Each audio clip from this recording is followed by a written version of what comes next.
Olá, oitavo ano, tudo bem?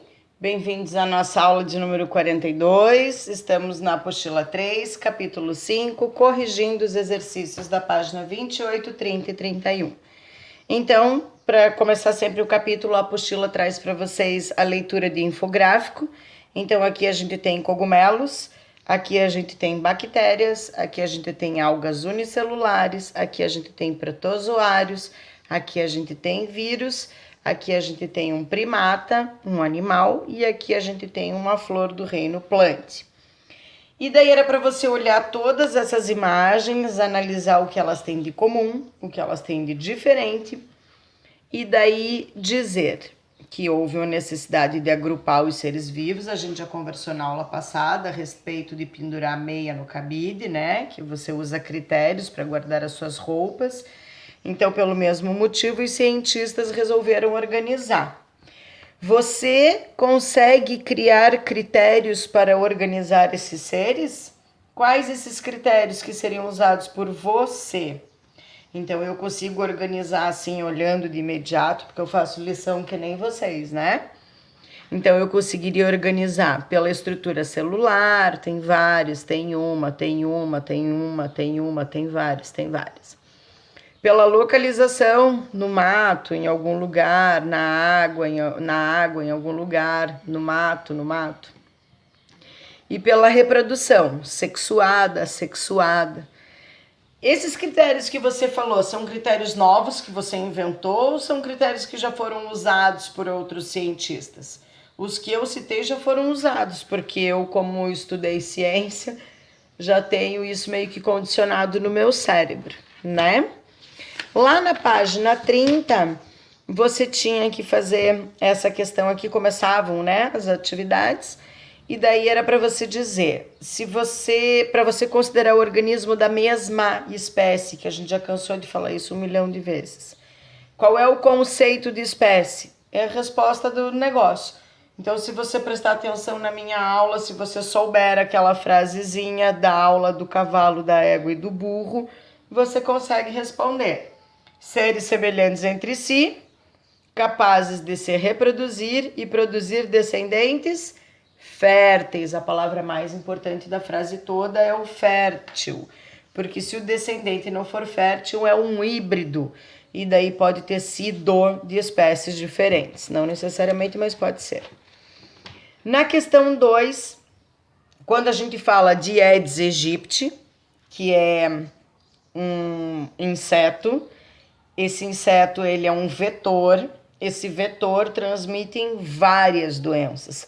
Só que a gente, brasileiro, país tropical, com mata, acúmulo de água, lembra logo da dengue, certo?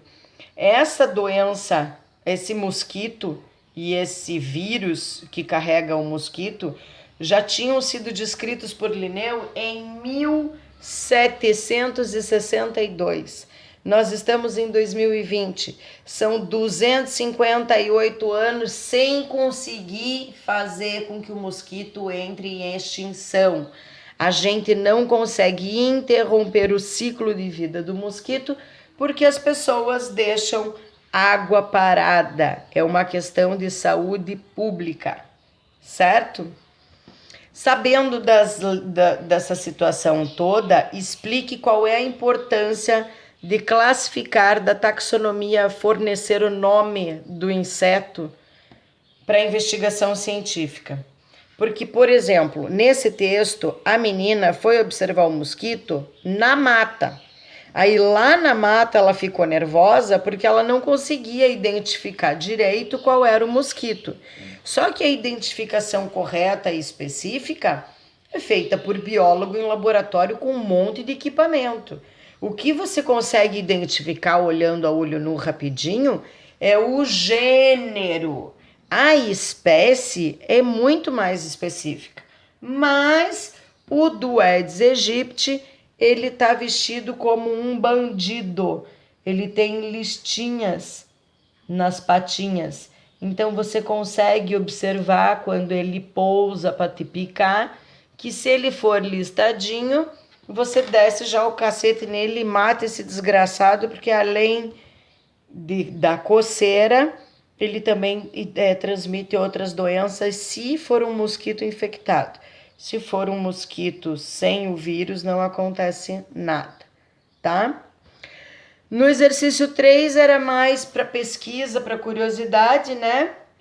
Se você sabe esses nomes científicos aqui a quem pertencem e qual era o erro da escrita deles que era para corrigir. Então, a primeira letra do primeiro nome, da primeira palavra, é letra maiúscula. A primeira letra da segunda palavra é letra minúscula. Ambas têm que estar em latim, sublinhadas ou em itálico ou em negrito. O primeiro simboliza o gênero, o segundo a espécie. Os dois juntos, que é o nome científico, que simbolizam na ciência, o nome científico é o epíteto específico, tá? Então, o Pérsia americana é o abacate, por ser macio que nem tapete persa. Ananas comusus é o anaís, é o abacaxi, que até em inglês é anaís. Meleagris galopavo é o peru, a ave peru.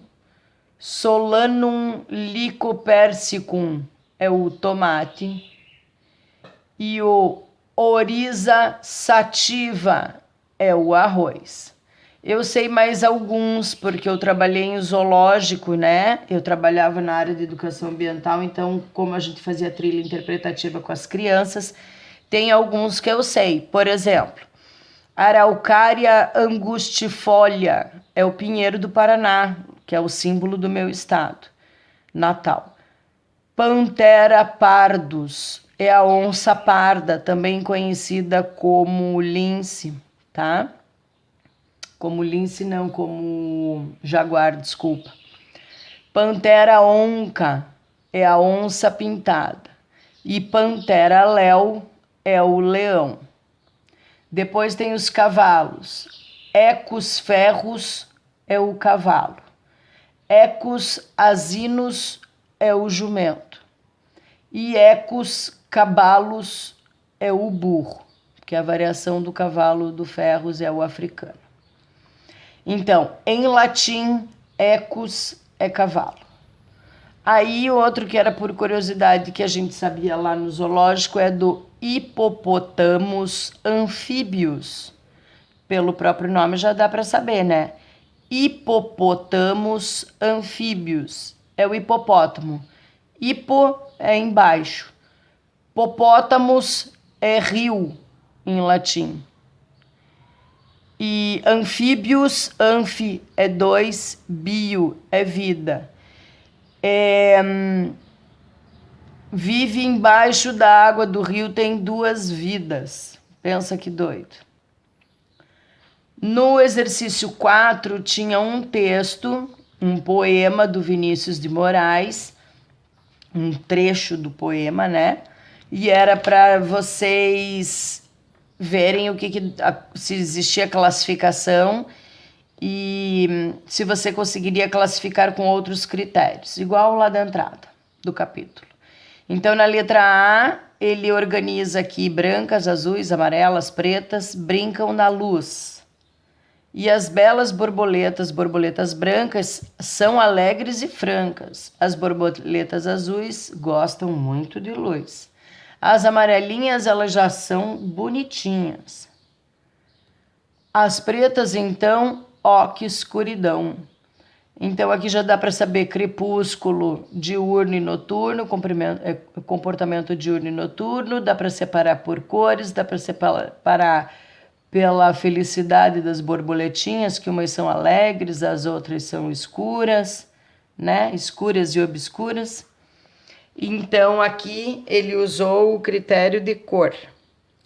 E para a gente citar uma característica de cada grupo das borboletas de cores diferentes.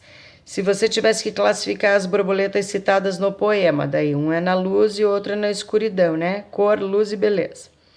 E na ciência, quais são os critérios que a gente usaria, que são usados para classificar as borboletas? Vocês sabem? Então, o corpinho delas, o hábito, se ela é diurno ou noturno, o aparelho bucal, o número de asas, o jeito que ela faz a metamorfose dela e o tipo de cobertura que ela tem na asa. Legal, né? Então, fiquem com Deus e até a próxima aula, tá? Beijo no coração.